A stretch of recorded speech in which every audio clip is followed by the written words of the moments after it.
Good morning. Happy Wednesday. Thank you so much for joining me for another episode of Collections and Connections. It is 5 a.m. where I am. I just have to say that because it is early. It is 5 a.m. Eastern Standard Time, and it is so quiet in my house. I'm so excited about this time. It really has gotten to be fun. This week is a lot less crazy because I don't have jury duty. That's a whole other topic, but I am so excited to be here and to share some of my favorite collections, right? As I'm doing this, I have been like organizing the books in my library, so to speak, because I have books everywhere. So this has given me a great opportunity to really take notice of the things that I do have.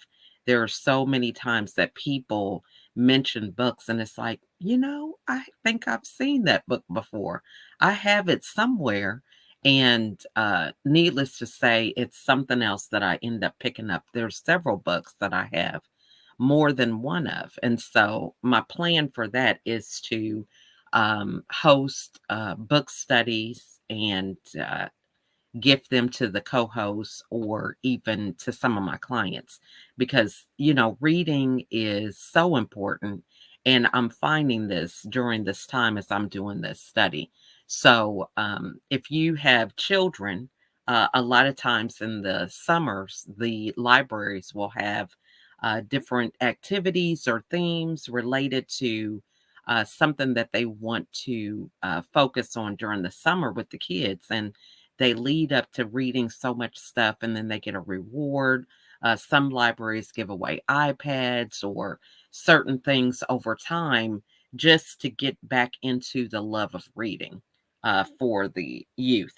So I love it. This has really been, it was really more of a benefit for me to get up early. My goal is really to get up at 4 o'clock a.m., but I have been getting up like 15 minutes before this episode. But, if I am used to getting up at 4:45, then I can just gradually set that timer backwards. So 4:45, 4:40, by the time summer is over, I should be able to get up at 4 a.m. before my kids have to go to school. So that's another tip. Don't just dive in uh really, head on with things without having a plan. Because what happens is whenever there's some challenges or something, you're going to fall right off of the wagon of what it is that you've been working towards. So gradually tip your toe into it. I normally get up between 5 and 5:30, but moving it to 4:45 was easier than trying to get up just completely at 4 a.m. So one day I might get up at 4, the next day I'm up at 4:45. You're not going to have that consistency, but if you just dial it back a little bit each day, then you'll be able to accomplish your goal. And nobody has to know, right? So this goal I have had since I don't know when I started having the desire to get up at 4 a.m. But for me, I'm thinking how much I can get done at that time. And that definitely was not how I used to be, because I just wanted to sleep, and that was probably my body telling me I needed to sleep. But I just could not find what I would be doing at 4 a.m., what would be my agenda? What would I be focused on? I just didn't have anything. So that's another indication about knowing yourself and self love. You have to make sure that you're conscious of these things because, when you find out that other people are doing things, and a lot of times we pick it apart and say, oh my gosh, I don't know why they're doing that. We should be asking ourselves, why wouldn't we do that? Why is it that, we don't find that interesting or whatever? Not to say that we have to do everything that somebody else does, but it's a good time to reflect and ask questions for yourself. So that was something that I would just gloss over and just keep living that life of being on autopilot, not really having anything special for myself or realizing where I was headed. So, Today's collection connection. The first book is The Upside of Irrationality: The Unexpected Benefits of Defying Logic at Work and Home. So, what I usually do, and let me introduce myself. I am just a talker, y'all. So I love being able to connect, have conversations. This is a good time to be able to think, right? First thing in the morning. Can you imagine getting up in the morning and just taking a few minutes to think about your day? Right? I was in that mode where I would just get out of bed, the alarm going off, hitting snooze, and then it going off again. And then it's just like this robot just trying to exist or make it through my morning routine. But now, it's like I have more hours in the day, it feels like, because they're more intentional and productive. So I am Lachelle, also known as America's Supermom, mother of 15 children, and I am a vitality coach. I help you to navigate through the chaos of everyday life, the burnout, overwhelm, and transform that into clarity and confidence with a smile. I overcame my own journey of 13 years of depression and 3 hospitalizations. And now I am passionate about sharing my story vulnerably so that I can help others to see that, it's something that we all don't have to experience if we have the right tools in our toolbox or strategies that can help us overcome the overwhelm and things that are normal for everybody. I think we all get overwhelmed.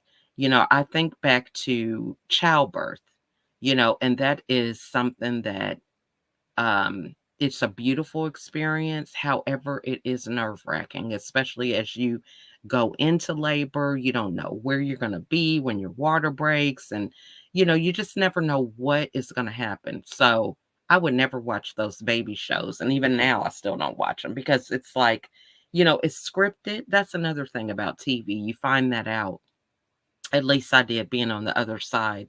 Our family was filmed for a reality TV series some time ago, and you find out how scripted things are. You're thinking that, oh my gosh, this is real life. You're all engaged. Another reason why a lot of my references to real, instead of spelling it REAL like real, I spell it REEL so that I can remind myself about behind the highlight reel, right? Because everybody looks at what you post, and of course, it's been refined, edited, filtered, whatever. Now, this may not be the case for everybody, but a lot of times we're going to put our best foot forward. So if you think about your business, you're not going to put your business copy out there with grammar mistakes, right? You're not going to have things, intentionally out there that does not represent your brand. You want to put your best foot forward. I'm tongue tied, but it is 5 o'clock in the morning. So anyway, sometimes with that being the case, when we see the best of the best, we begin to imagine. I think we all have the ability to imagine still. Even though you get older, what I mean by this is that if you see somebody that has something that you really are inspired by or encouraged by, you have the tendency to imagine what their life is like.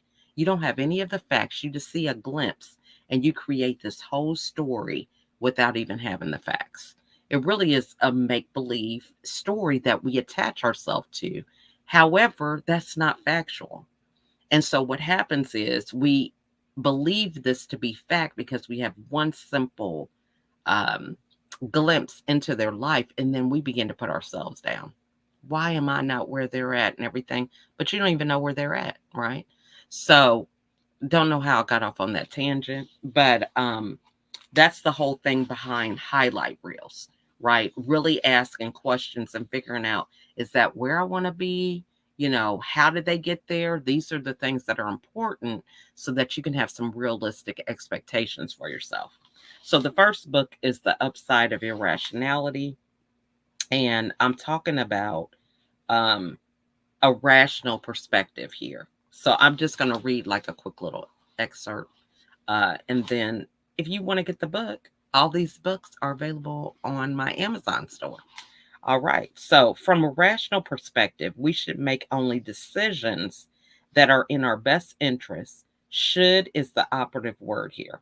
We should be able to discern among all the options facing us and accurately compute their value, not just in the short term, but also in the long term, and choose the option that maximizes our best interests.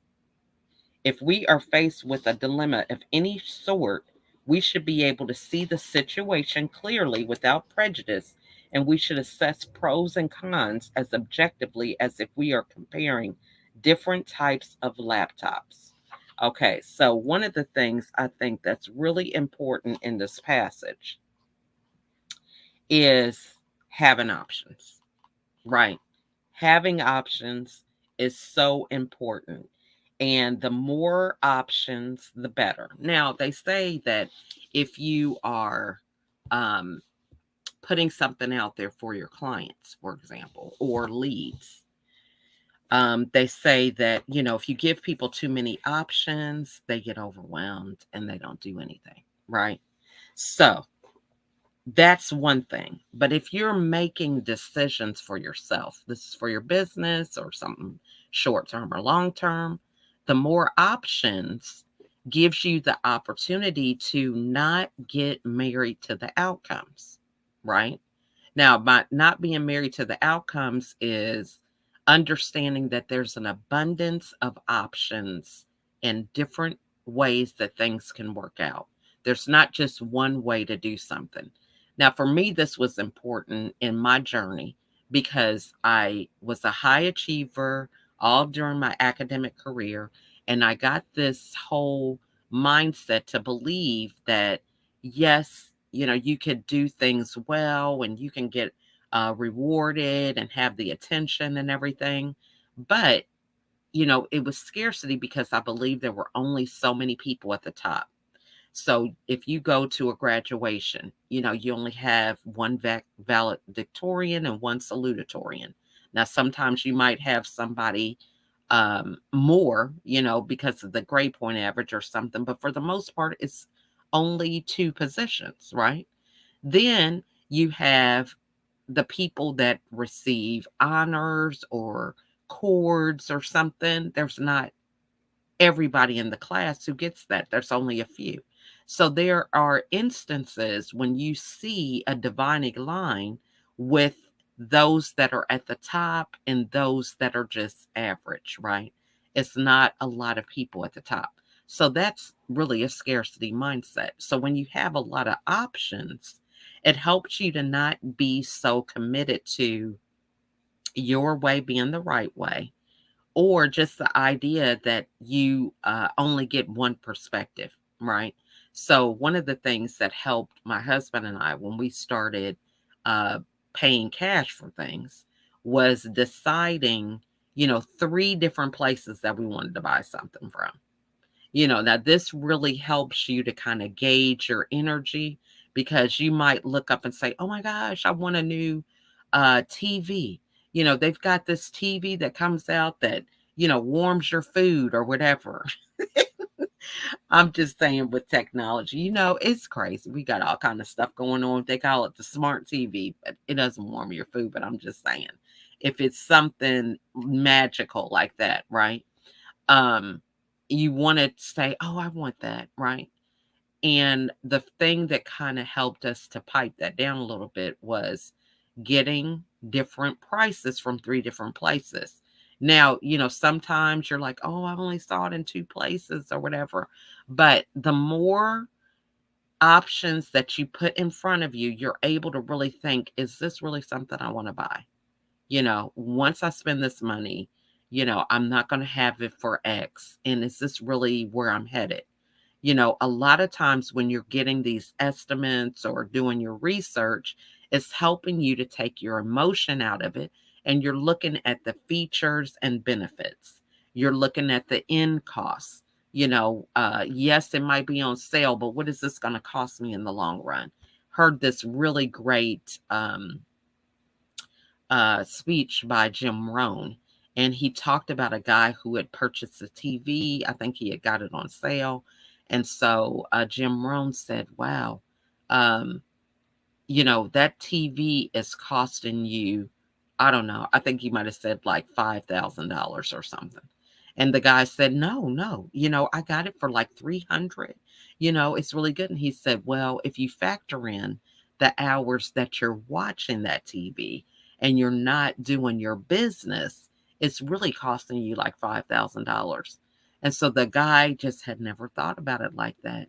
And he went and sold his TV.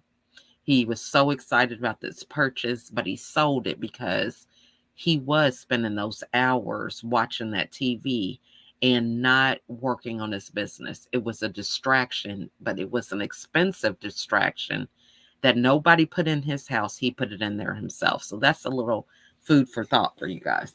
All right. So the next book is Execution, the Discipline of Getting Things Done. All right.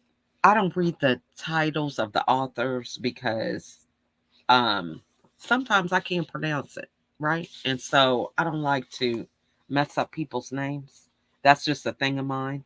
When I was younger, I used to always get my name messed up. Now, Lachelle seems kind of simple, but you just never know. People, when you're thinking on a global scale, you're not sure how people pronounce things. And we just assume that everybody is from the United States. Everybody, has the same education level and all these different things. So I choose not to mess up people's names. All right. So the excerpt that I'm going to be reading here is him talking about when you're starting something new, and usually like with a team or business. So he says, the personal connection is especially critical when a leader starts something new. The business world is full of failed initiatives.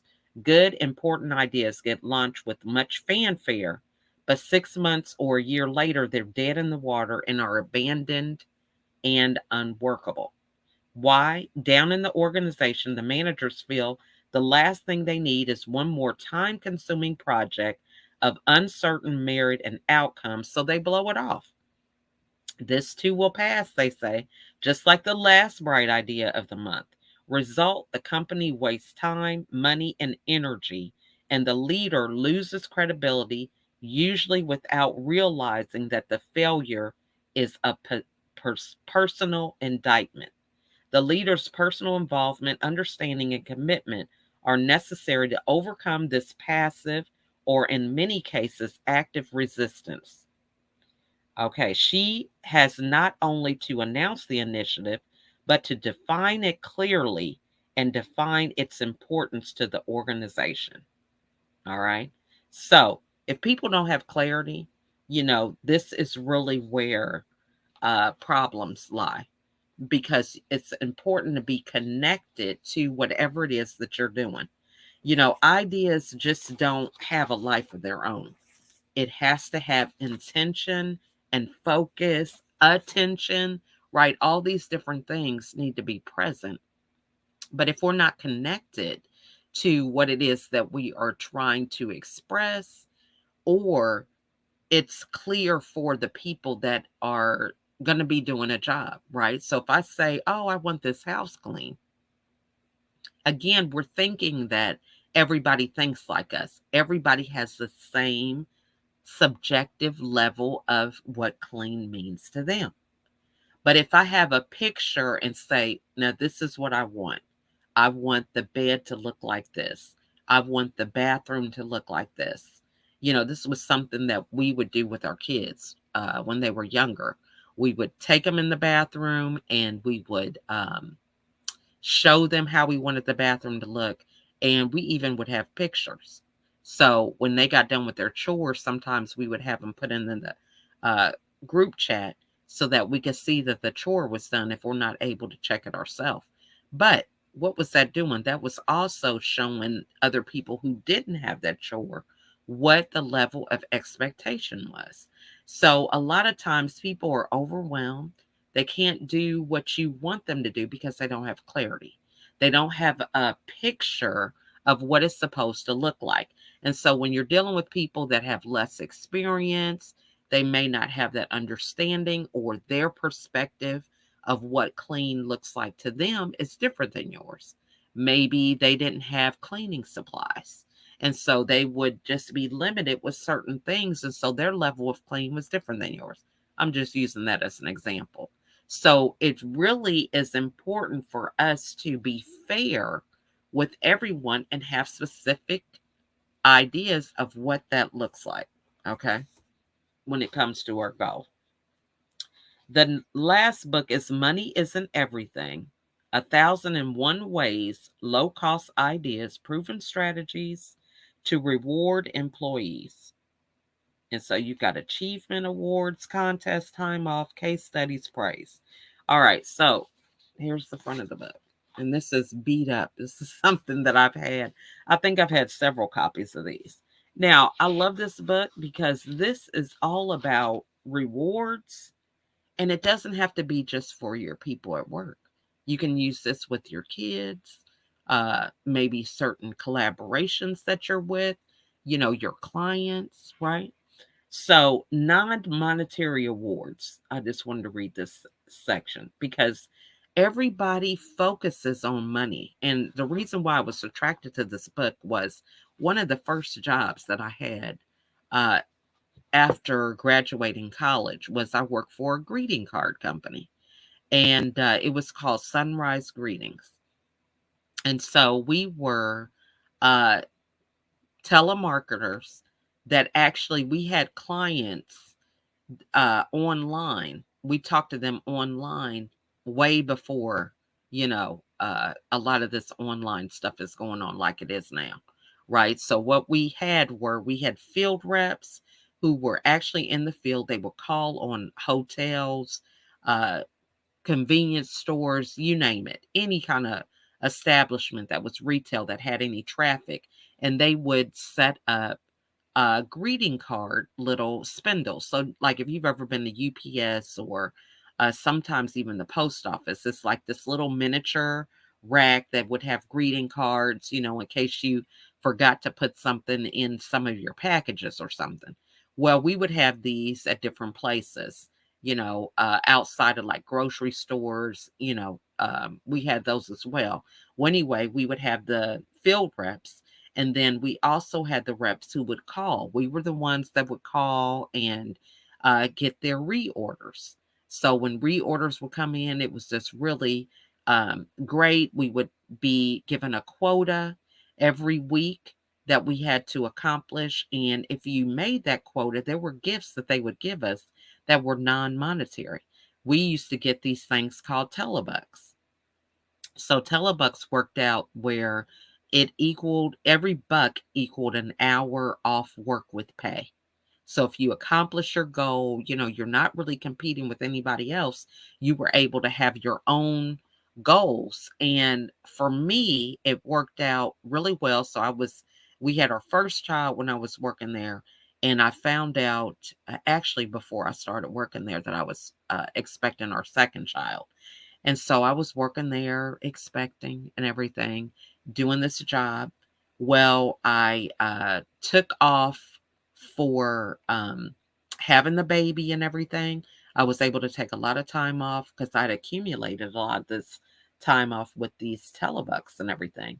Well, when I came back, um, instead of going first directly into the office, we had a trip that we took to Marco Island in Florida, all expense paid.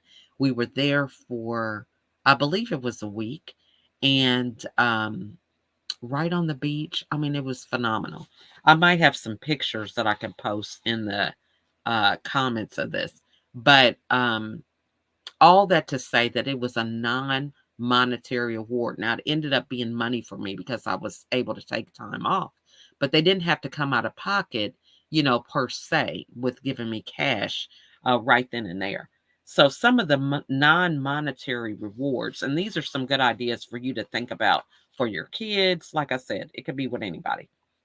Weekend trips to resorts, time off, banquets, luncheons, tickets to local events, publicity, whether it's with the company or external. So, like if you're able to Create a press release for your team. Maybe they're doing a good job. You want to put it in the media, highlighting a project that you're working on. Certificates of recognition, creating your own certificates, traveling awards, where you can do that monthly, where they get a trip, plaques, special parking spaces, free parking in large cities, so paying for somebody's parking, shopping sprees, books, tapes, or videos, family photo sessions, trophies, um, briefcases, and then the title of Boss of the Day. So those are just a few. This is 1001 ways to reward employees. So this is something that we can apply to our business or personal life. So forgot to put my banner on, but my banner is, taking this time, right? As I'm doing this live video and you're watching, share some of the things that you're passionate about, whether it is books or, maybe you collect something else. I mean, I have lots of collections. Another thing is stuffed animals. If you see over here in the corner, I got this for Mother's Day from one of my kids, Mother of the Year. So, um, it could be stuffed animals. It could be anything. Share what your collections are and then some of your favorite book titles. This can help me to realize, to see, do I have that book already? Is it somewhere where I'm not reading it? Um, Another thing is, recycling your books. So, this is the book Upside of Irrationality. Uh, Execution, the discipline of getting things done. And then the last one, 1001 ways to reward your employees. But, if you have a lot of books, maybe you're like, you know what, I need to get rid of these. What I like to do is sign the book in the front and put a message in there. So maybe you want to give your books to your clients, right? You want to start a little thing, or you can have a book swap. You take a book from somebody and you give them one of yours, just ways to keep books in motion and circulating. So share your books. Any other things in the comments? Are there topics that you want to discuss? I have books galore. There's like devotional books, where you can read something every day. There are books on health, on the brain. I mean, I've got, I don't know how many books, how to get things done, right? How to communicate. So if there's a topic that you're interested in, just put it in the comments because I would love to see what book I might have to be able to address that. Also, for those of you that are watching live or in the replay, reach out to the people that are making comments. If there's something that they're saying in the comments that resonates with you, feel free to put that in there as well. And then let me see. I think that is pretty much it. Well, I'm going to show a clip really quick because I am looking for 5 wonderful, dynamic guests to have on season 3 of my Real Life Without Excuses TV series that is on the Zandra TV network. And so I have some great co-hosts that are with me now that we have done both voices and we did shows with each other during season 2. So they are Misty Lee Riston and Rochelle Harlington. They are my co-hosts on Bold Voices.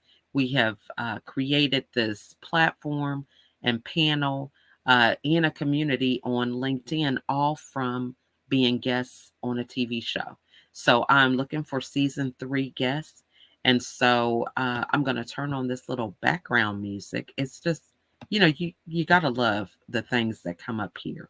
As I play this clip, then we will conclude and start our day.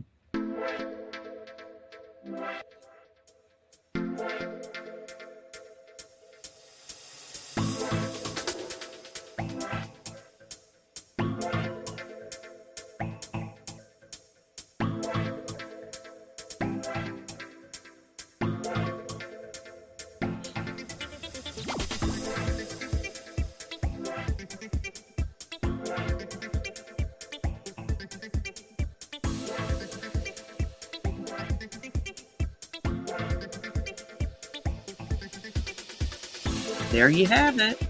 It's just really interesting how, you know, behind the scenes being a producer, I as a TV producer, I don't have to do any of this stuff. I just go and interview and talk and all the magic happens with other people. But, if you are doing live streams and you're using a third party streaming service, there are so many things that are going on in the backside of this, from the banners to the clips that you play, so many things. And so it's like, did I sign up for this? That's the way I feel because it's like, I don't know what I'm doing. And needless to say, whenever I get off here, I'm like, man, I forgot to do X because, that's just not my thing. I don't think about that. I think about the content and how I'm going to deliver it, what I'm going to say, more so than all the bells and whistles behind there. So it's fun to try some things and see how it works out. But I am over time. So I want to thank you guys so much for watching. Make today an amazing day and adios.